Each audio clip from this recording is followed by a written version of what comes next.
Dans notre plan de lecture, depuis un an ou deux maintenant, on a changé les textes du dimanche. Pendant des années, tous les 6 ans, il y avait les mêmes textes qui revenaient. C'était un cycle, voilà. Et ça a duré pendant, je sais pas, au moins 20 ou 30 ans. Et donc là, depuis 1 ou 2 ans, on a changé les textes. Alors c'est bien, ça évite qu'on mette au micro-ondes de vieux messages et qu'on les resserve, même s'ils sont réchauffés. Et donc le texte de ce matin, c'est un texte que j'aime énormément, mais j'ai jamais prêché dessus. C'est bizarre, mais c'est juste la vérité. J'aime beaucoup cette histoire, mais j'ai jamais eu l'occasion de donner un message par rapport à ce texte-là. Et c'est une histoire c'est un texte qui raconte une histoire qui pourrait se passer ici. J'ai envie même de dire qu'il devrait se passer ici ce matin. Et moi, je prie que ça se produise, d'une manière ou d'une autre. Et comme vous n'êtes pas là par habitude, en tout cas je l'espère, mais que vous vous attendez au Seigneur, je pose cette question, qu'est-ce qui limite votre espérance ?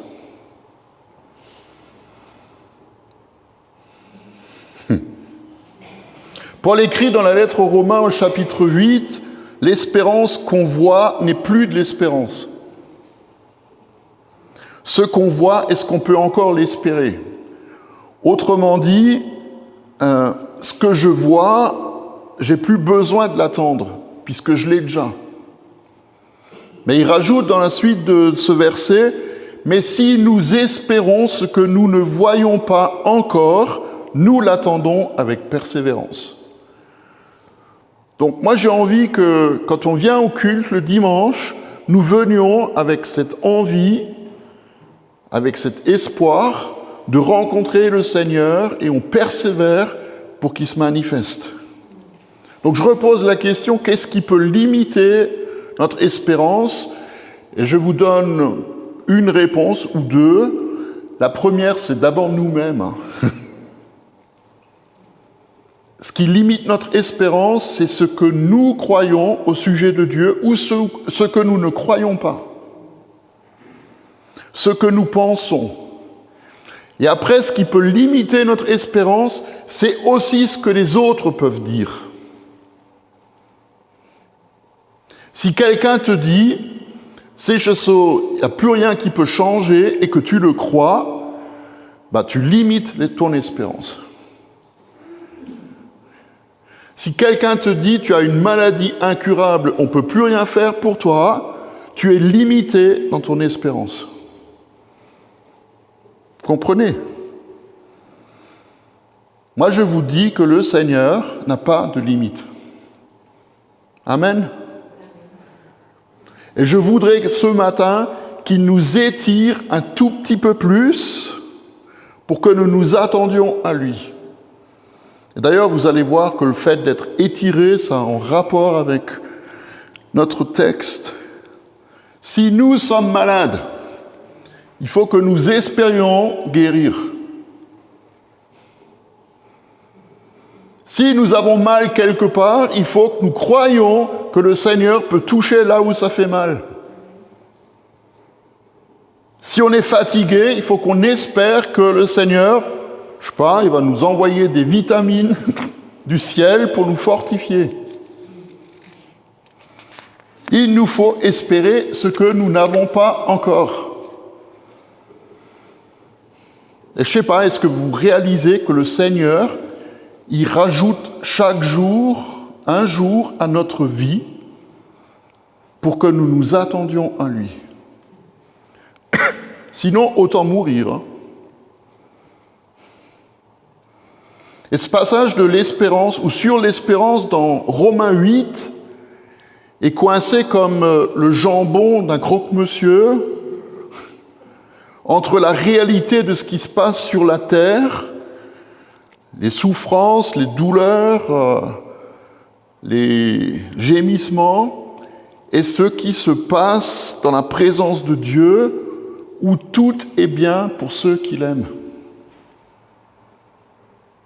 où ni la vie et tout ce qu'elle peut apporter, ni la mort, ni ce qui est aujourd'hui et ce qui sera demain, ni aucune puissance ne pourra jamais nous séparer de son amour pour nous. Et il y a 3 choses dans cette histoire qui se passent. Je vais lire tout de suite cette histoire. C'est une confrontation entre Jésus et la maladie, puisque le thème c'est la guérison. C'est une collision entre le ciel et la terre, et une confrontation entre la volonté de Dieu et ce que les hommes pensent. Donc je vous lis cette histoire, elle n'est pas compliquée, c'est pas de la haute théologie. Jésus enseignait dans une des synagogues le jour du sabbat. Or, il y avait là une femme habitée par un esprit qui la rendait infirme depuis 18 ans. Elle était courbée, elle ne pouvait plus se redresser. Lorsqu'il la vit, Jésus lui adressa la parole et lui dit « Femme, tu es délivrée de ton infirmité. » Il posa les mains sur elle, immédiatement elle se redressa et elle se mit à célébrer la gloire de Dieu. Mais le chef de la synagogue, indigné de ce que Jésus avait fait une guérison le jour du sabbat, dit à la foule, « Il y a 6 jours pour travailler, venez donc vous faire guérir ces jours-là, mais pas aujourd'hui. » Toi, tu te dis... Et le Seigneur lui répondit en ces termes, « Bande d'hypocrites, le jour du sabbat, chacun de vous ne détache-t-il pas son bœuf ou son âne de la mangeoire pour lui donner à boire? Et cette femme qui est une fille d'Abraham et que Satan tenait attachée depuis 18 ans, ne fallait-il pas la délivrer le jour du sabbat ?» Et ces paroles remplirent de honte tous ses adversaires, et la foule entière se réjouissait de toutes les merveilles qu'il faisait. Voilà ce qui se passe. Jésus vient à l'église, ou à la synagogue si vous préférez. Et dans ce lieu où on prêche la parole, où on écoute la parole, où on prie, où on chante, où on espère, il y a une femme courbée par une espèce d'arthrite. Les médecins disent que c'était un peu ça, c'est un peu les symptômes. Une arthrite ankylosante, une espèce de scoliose qui soudait les vertèbres, donc au fur et à mesure que le temps et les années passaient, elle ne pouvait plus se redresser. Maladie absolument terrible qui la tenait à angle droit, dans une position où elle ne voyait que le sol, que les pieds des gens qu'elle croisait. Elle ne pouvait jamais les regarder dans les yeux, sauf s'ils se mettaient à son niveau. Elle connaissait tous les carreaux du sol de la synagogue. Elle connaissait tous les trous qu'il y a sur la route. Mais elle ne pouvait jamais regarder quelqu'un dans les yeux. Et ça faisait 18 ans que ça durait. 18 ans de misère. Et je voudrais qu'on note ce qui est écrit ici. Cette femme était habitée par un esprit qui la rendait infirme. Je vais l'expliquer comme ça. Ça ne veut pas dire que tous les malades sont habités par des démons, mais il faut toujours et encore redire que la maladie n'est pas de Dieu.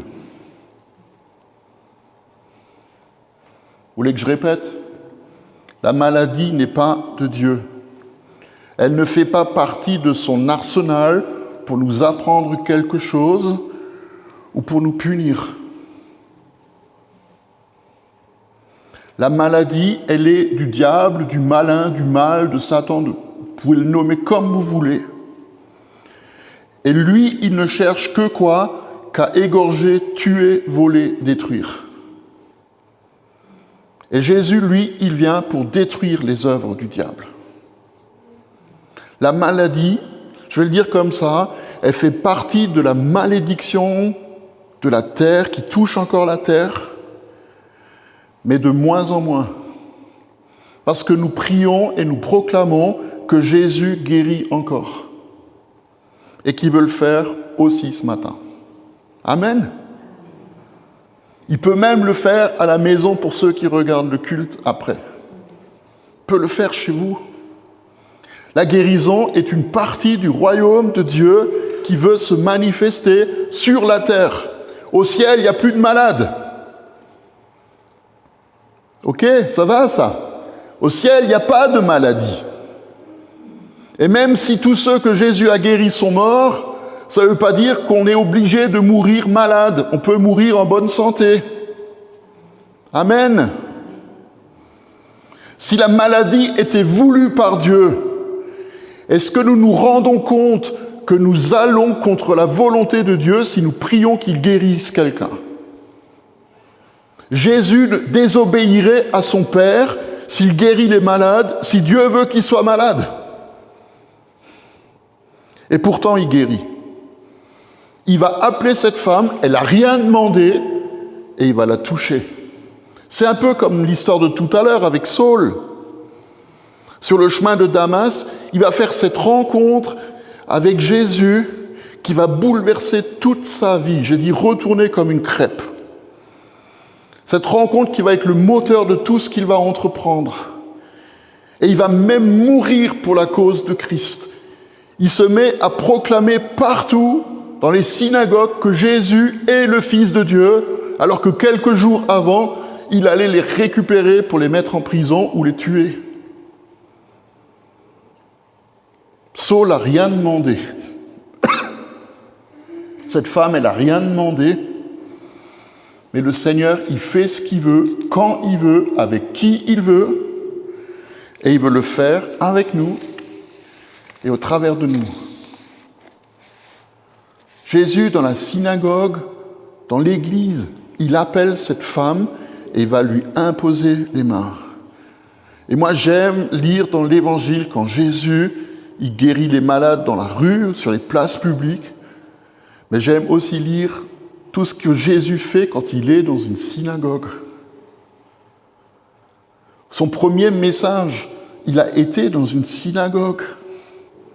L'Esprit du Seigneur est sur moi parce qu'il m'a consacré par onction pour annoncer une bonne nouvelle aux pauvres.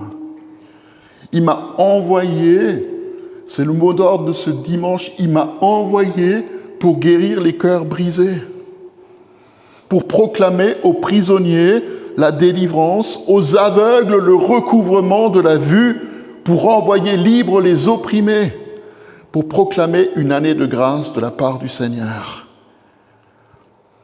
Ça, c'est la vérité. Les maladies, les douleurs, les souffrances, les infirmités nous oppriment. Vous n'êtes pas d'accord avec ça? Nous enferment dans des prisons ou des cachots, brisent nos cœurs et souvent nous rendent aveugles. Et Jésus vient et nous libère de tout ça. Et remarquez que quand Jésus est à la synagogue, souvent c'est le bazar. Hein? Quand il intervient, souvent c'est un peu tout est chamboulé. Il y a des esprits méchants qui se manifestent et Jésus les chasse. Quand Jésus prononce les paroles qu'on vient de lire de Luc, les gens se mettent en colère. Quand il guérit un homme qui a la main paralysée, ça provoque les critiques et les murmures.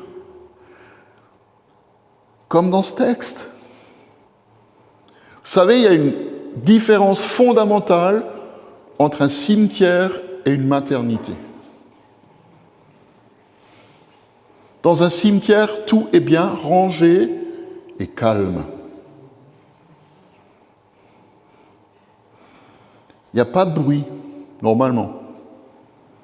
Mais dans une maternité, ça crie, ça pleure, ça court partout. Et je vais vous le dire comme ça, on a le choix de faire de nos églises soit des musées où tout est tranquille, calme et silencieux, ou des lieux de vie où le Seigneur peut agir. Ce qui me choque le plus dans cette histoire, et je pense que ça vous a choqué aussi, c'est ce que le chef de la synagogue dit. Il y a 6 jours pour travailler, venez donc vous faire guérir ces jours-là, mais pas aujourd'hui, le jour du sabbat. Mais est-ce qu'il est en train de réaliser ce qu'il dit? Elle n'a qu'à attendre. On n'est pas un jour près.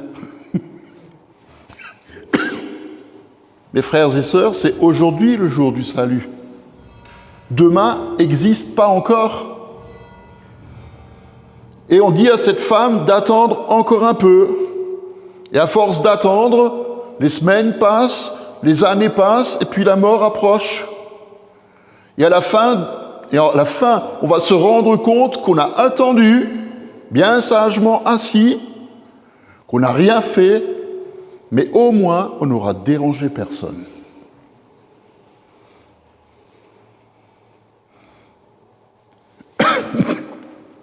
J'ai tellement aimé l'épisode de The Chosen où Jésus guérit le paralysé à la piscine de Bethesda. Je ne sais pas si vous l'avez vu, vous en souvenez. Il le guérit le jour du sabbat. Cet homme, 38 ans couché, il le fait lever et il rentre chez lui. Et dans l'épisode, il y a Matthieu qui va voir Jésus à la fin et lui dit « Mais pourquoi tu l'as guéri maintenant? Tu aurais pu attendre une demi-heure. Le temps que le soleil se couche et que le sabbat soit passé. » Et Jésus il répond, j'ai tellement aimé sa réponse, il a dit « De temps en temps, il faut agiter l'eau. » De temps en temps, il faut bousculer les choses. Il faut que l'Évangile nous bouscule, il faut que l'Évangile nous étire. Il faut que l'Évangile nous surprenne, même un dimanche. On ne peut pas croire en la réalité de la présence de Dieu si on ne croit pas qu'il est présent et qu'il veut agir. Et quand il est présent et qu'on l'appelle, il ne vient pas juste pour nous faire ressentir un peu un bien-être, quelque chose dans notre âme, mais il vient nous délivrer. Il vient nous aimer, il vient nous pardonner, il vient nous guérir, il vient nous relever, il vient nous redresser. Rendez compte, cette femme, elle se redresse. Moi, j'aurais aimé être là. Hein. Ça a dû craquer dans le dos. Hein.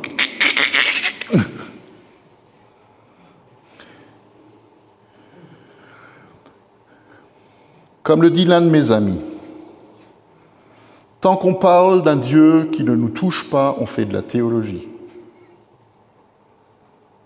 Et quand il nous touche, il transforme nos vies, nos cœurs, nos pensées, notre âme et notre corps, pour que nous puissions l'aimer et lui rendre gloire, comme il nous le demande.